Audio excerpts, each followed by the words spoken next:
Halo teman-teman, pada kesempatan ini kita lanjutkan pelajaran Matematika Dasar 1 tentang beberapa fungsi khusus. Nah, fungsi khusus yang akan kita bahas, yang pertama ada fungsi polinom, kemudian ada fungsi rasional, kemudian ada fungsi aljabar, serta fungsi trigonometri. Nah, di sini akan kita bahas dulu fungsi yang pertama, yaitu fungsi polinom. Nah, fungsi polinom ini ada beberapa jenis. Yang pertama, fungsi konstan, yaitu fx sama dengan k. K itu adalah suatu nilai yang bernilai konstan. Misalnya 3, 4, 5, dan seterusnya. Kemudian, yang kedua, bagian dari fungsi polinom ini adalah fungsi identitas, yaitu saat fx sama dengan x ya. Kemudian yang ketiga ada fungsi linier, yang mana kalau fungsi linier ini x-nya hanya berpangkat 1, sehingga bisa ditulis sebagai fx sama dengan mx tambah n. Kemudian fungsi kuadrat, yaitu fx sama dengan ax kuadrat tambah bx tambah c, di mana x di sini pangkat tertingginya adalah pangkat 2. Kemudian eh, keempat fungsi ini termasuk keluarga besar dari fungsi polinomial, yang mana secara umum fungsi polinom itu dirumuskan seperti ini, fx sama dengan an pangkat xn ditambah an kurang 1 pangkat n kurang 1, dan seterusnya sampai a1x1 tambah A0, di mana A0, A1, A2, sampai AN itu adalah konstanta, dan AN tidak sama dengan 0.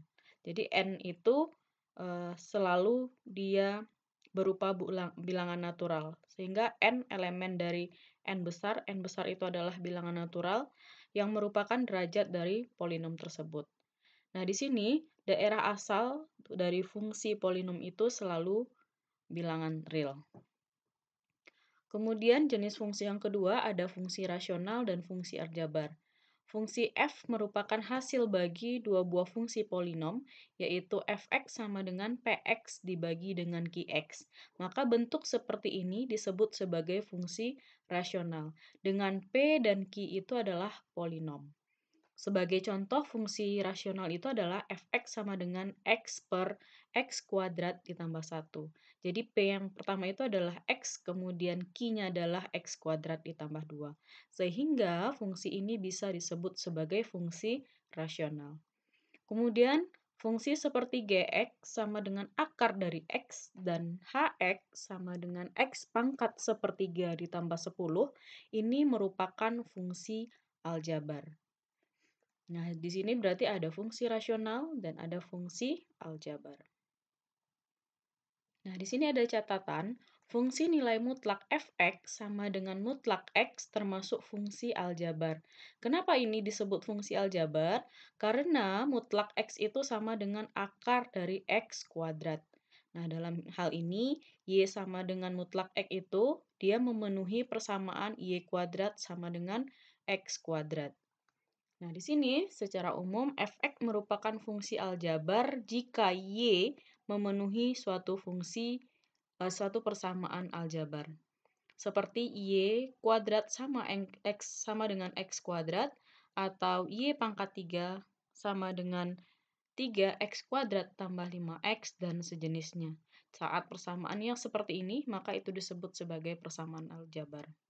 Contoh lain, di sini ada Y sama dengan X pangkat sepertiga ditambah 10, itu juga dia merupakan fungsi aljabar, karena memenuhi persamaan seperti ini. Jadi Y kurang 10 pangkat 3 itu sama dengan X, maka ini disebut sebagai fungsi aljabar. Nah, kemudian jenis fungsi yang lainnya yaitu fungsi trigonometri. Jadi tidak semua fungsi merupakan fungsi aljabar. Salah satu kelompok fungsi yang tidak termasuk fungsi aljabar adalah fungsi trigonometri. Nah, di sini ada ada sebuah lingkaran, ini sistem koordinat ya, ada X dan Y, kemudian 0 adalah titik pusat. Jadi di sini bayangkan titik P, ini titik P, berputar pada lingkaran yang berjari-jari satu. Jadi ini P-nya, yang berpusat di 0,0. Lalu catat apsis A, kemudian ordinat B, ordinat itu Y ya, sebagai fungsi dan sudutnya T. Antara sudut T itu adalah OP, antara OP dengan sumbu positif X. Nah, T itu adalah sudut, jadi dalam radian ya, radian. Nah, dari gambar ini kita bisa mendapatkan fungsi trigonometri. Oke, saya tulis di sini gambar segitiga yang ada pada lingkaran tadi saya pindahkan ke sini. Jadi kurang lebih gambarnya akan menjadi seperti ini. Sorry, kurang lurus. Nah, tadi di sini ada T ya. Kemudian yang mendatar atau X tadi adalah A. Kemudian sepanjang Y itu adalah B. Kemudian panjang jari-jari tadi adalah 1. Nah, dari sini kita bisa membuat rumus trigonometri. Yang pertama itu ada sin T. Nah, sin T itu adalah, berarti ini ya, sin itu adalah yang di depan dibagi dengan yang miring, sisi miring. Jadi depan maksudnya itu adalah sisi yang di depan sudut. Nah, kemudian miring tersebut adalah sisi miringnya. Maka depan bagi sisi miring, bagian depan itu adalah B, kemudian sisi miringnya adalah 1. Sehingga nilai dari sin T itu adalah B. Kemudian ada cos T. Nah, untuk mencari cos itu adalah yang di samping, jadi samping sudut, berarti samping dibagi dengan miring, sisi yang miring. Nah, samping dari sudut T itu adalah A, kemudian dibagi dengan yang miring itu 1 tadi, karena jari-jari lingkarannya 1, berarti cos T itu nilainya adalah A. Kemudian yang terakhir itu ada tan T. Dimana rumus dari tan itu adalah sin T per cos T. Nah, sin T di sana adalah depan bagi dengan miring ya. Kemudian cos T itu adalah samping bagi dengan miring. Sehingga ini bisa kita sederhanakan depan bagi miring dikali dengan miring bagi samping. Nah, ini berarti bisa menjadi depan bagi samping. Nah, depannya apa? Depannya B. Kemudian sampingnya A. Jadi nilai dari tan T itu adalah B per A.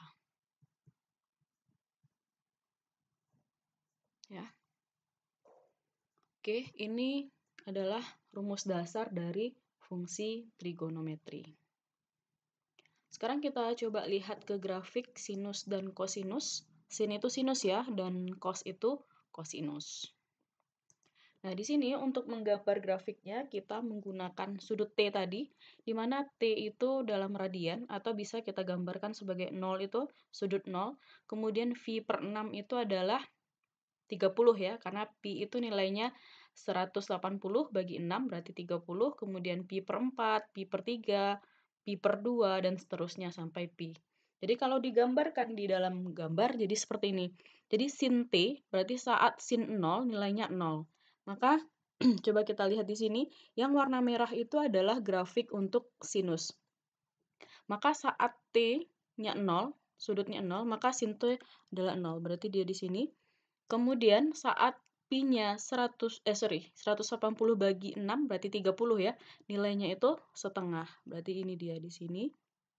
Kemudian saat nilai T Pi per 4 berarti 180 dibagi 4 berarti 45 ya. Nah, jadi kita bisa membentuk sudut titik-titik sehingga nanti titik-titik ini yang dihubungkan sampai yang Pi per 2 berarti 90. Jadi di sini harusnya digambarkan Pi-nya. Ini tadi 0, kemudian yang di sini ini adalah Pi per 2, yaitu nilainya 1 ya. Pi per 2, dan seterusnya sampai ke Pi yang di sini, yaitu nilainya 0.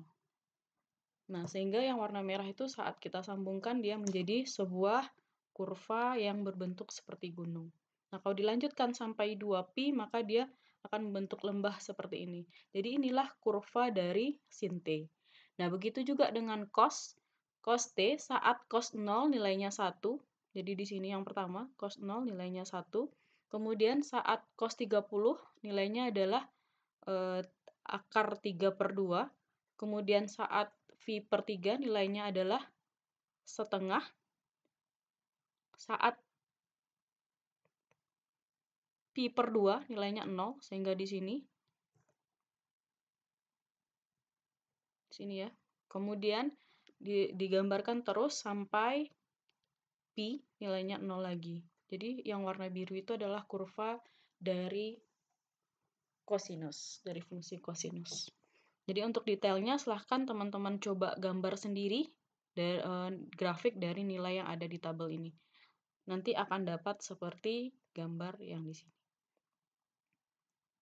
Oke, kemudian fungsi tan, kotangen, sekan, dan kosekan. Jadi dari cos T dan sin T bisa didefinisikan seperti ini. Ini yang tadi kita jabarkan bahwa tan T itu sama dengan sin T per cos T. Kemudian ada namanya kotangen T, di mana kotangen T itu adalah kebalikan dari tan T. Jadi cos T dibagi dengan sin T. Kemudian sekan T sama dengan 1 per cos T. Kemudian kosekan T sama dengan 1 per sin T. Nah, di sini ada beberapa sifat dari trigonometri. Yang pertama itu adalah identitas dari ganjil genap. Jadi seperti ini, cos min X sama dengan cos X. Ini adalah fungsi genap. Kemudian sin X sama dengan min sin X, itu adalah fungsi ganjil. Kemudian tan min X sama dengan min tan X, itu juga fungsi ganjil. Ini sudah kita bahas sebelumnya ya, fungsi genap dan ganjil. Kemudian ada identitas Pitagoras di mana cos kuadrat X itu sama dengan tambah sin kuadrat X sama dengan 1. Kemudian 1 tambah tan kuadrat X sama dengan sekan kuadrat X. Kemudian 1 tambah kotangen X itu sama dengan kosekan X, kosekan kuadrat X. Kemudian ada identitas sudut saat cos 2X sama dengan cos kuadrat X kurang sin kuadrat X. Kemudian ini bisa dijabarkan menjadi seperti ini, 2 cos kuadrat X kurang 1 sama dengan 1 kurang 2 sin kuadrat X. Kemudian sin 2X sama dengan 2 cos X sin X. Nah, ini harap teman-teman pahami fungsi-fungsi ini, karena fungsi-fungsi ini akan kita pakai untuk mengerjakan soal-soal nantinya. Kemudian ini ada identitas sudut, sin X per 2 itu sama dengan plus minus akar dari cos X dibagi 2, kemudian cos X per 2 sama dengan plus minus akar 1 tambah cos X per 2. Kemudian ada lagi identitas jumlah untuk sin X tambah sin Y, untuk cos X tambah cos Y. Ini silahkan dipahami. Kemudian ada lagi identitas perkalian saat sin X kali sin Y, saat cos X kali cos Y, dan sin X kali sin cos Y. Kemudian ada identitas kofungsi, di mana sin V per 2 kurang X itu sama dengan cos X, cos V per 2 kurang X sama dengan sin X, dan tan V per 2 kurang X sama dengan kotangen X. Kemudian yang terakhir ada identitas penambahan saat cos X tambah Y itu akan sama dengan cos X cos Y dikurang sin X cos Y. Kemudian sin X tambah Y sama dengan sin X cos Y ditambah cos X sin X. Begitu juga dengan tan X tambah Y itu sama dengan tan X tambah tan Y dibagi 1 kurang tan X kali tan Y. Nah, di sini ada soal untuk latihan bagi teman-teman. Yang pertama itu mensketsa grafik. Jadi, teman-teman silahkan membuat gambar grafiknya dari Y sama dengan 2T, di mana T-nya itu dibatasi dari min Pi sampai 2Pi. Jadi, silahkan teman-teman coba untuk sudut-sudut istimewa saja. Kemudian yang B-nya juga menggambarkan kosekan T dengan batasnya sama dari min Pi sampai 2Pi. Lalu soal nomor 2 tunjukkan bahwa 1 kurang kosekan kuadrat T dibagi dengan kosekan kuadrat T sama dengan 1 per kosekan kuadrat T. Nah, untuk menunjukkan ini silahkan teman-teman gunakan rumus-rumus identitas yang ada tadi. Kemudian yang B juga sin 4X sama dengan 8 sin X cos X kurang 4 sin X cos X. Ini juga menggunakan rumus-rumus identitas tadi. Jadi silahkan gunakan rumus-rumus tadi, urai sehingga bisa teman-teman temukan hal ini. Oke, selamat mengerjakan tugas.